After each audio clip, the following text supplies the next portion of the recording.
La vocation des établissements de la FEPT, c'est aussi d'accompagner les porteurs de projets sur le chemin de l'emploi. Une mission portée également par Driss Rafes dans le cadre de la fondation qu'il a créée. Ce spécialiste de la formation mêle défis sportifs et engagement associatif. Cet été, il a parcouru des centaines de kilomètres en stand-up paddle et windsurf le long du littoral entre Safi et Sidi Ifni.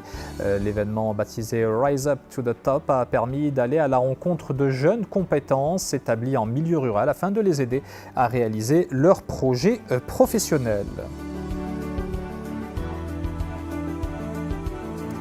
Driss Rafes qui est à mes côtés, bonsoir et bienvenue. 400 km quand même parcourus debout sur l'eau aux côtés de l'athlète Sofiane Sahili. Ça a dû être une sacrée épreuve. Comment s'est déroulé ce périple? Bonsoir Wadia, merci d'accueil. Alors c'est vrai que c'est un long parcours, mais on est motivé par l'énergie que nous apportent tous ces jeunes qu'on va les rencontrer, qui nous inspirent. C'est ce qui nous envoie à la rencontre. Et on a été vraiment face à des adversités, des moments d'adversité importants.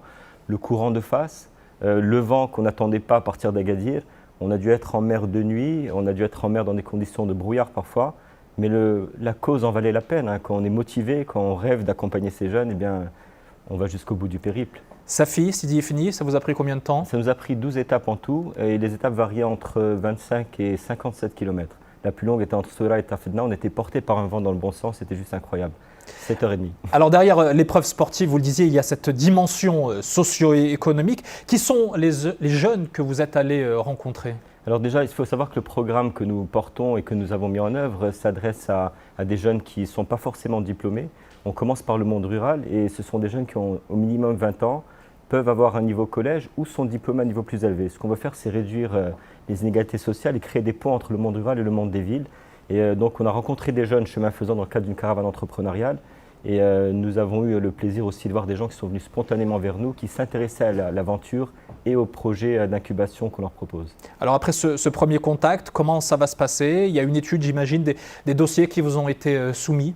Exact, alors on a déjà reçu des candidatures. Le plus important, c'est que ces jeunes aient un rêve entrepreneurial pour commencer, qu'ils en aient les capacités. Dans le dispositif d'accompagnement et d'incubation, nous avons identifié 7 capacités. Je vais en citer une qui est à l'ordre du jour d'aujourd'hui, c'est la sensibilité pour le développement durable et la capacité à fonctionner en réseau. Et donc les jeunes qu'on va rencontrer doivent être également engagés et disponibles pour le programme d'incubation, ce qui fait l'objet du processus de sélection actuellement en cours. Et à partir de là, tout le monde est la bienvenue. Une fois que les dossiers auront été sélectionnés, étudiés, à quel moment est-ce que vous les accompagnez concrètement et comment ça se matérialise? Alors on commence à les accompagner pour ce qu'on va appeler la cohorte Coastline, qui prend en charge tout ce parcours que nous avons fait en expédition. On vise 125 porteurs de projets et on va commencer le programme d'incubation à partir de novembre en fonction des régions. Et ça dure 9 mois, c'est le temps qu'il faut pour donner la vie, n'est-ce pas? Et on est engagé sur un focus d'abord de l'humain, on se focalise sur les compétences avec les modèles d'apprentissage finlandais. Et ensuite, on travaille sur l'incubation de l'entreprise avec la méthode du design thinking. Et on les accompagne avec des mentors qui font une chose importante qu'on retrouve en parallèle avec les expéditions qu'on réalise. C'est l'ouverture du mindset entrepreneurial sur les environnements multiples qui sont remplis de challenges, de menaces, mais également d'opportunités. Alors, l'expertise finlandaise, vous l'avez ramenée avec vous parce que vous avez vécu là-bas? Ma mère est finlandaise, donc c'est mon deuxième pays et j'ai le plaisir de pouvoir, depuis 3 ans, fonctionner avec ce modèle au niveau du groupe et ça donne de merveilleux résultats. On est comme dans l'esprit des expéditions, dans une pédagogie des résultats et de la performance.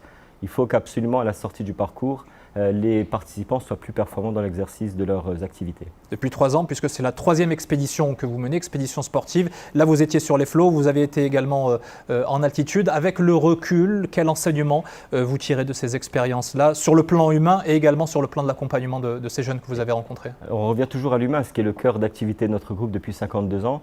Et la vérité, c'est que moi, je suis de plus en plus touché par ce que je trouve dans mon beau pays. Il y a des potentialités énormes. On a des talents vraiment partout. On a l'impression qu'il faut venir dans les centres-villes pour incuber les gens à un niveau impressionnant. En réalité, l'impression qu'on peut avoir, elle est à l'extérieur des villes.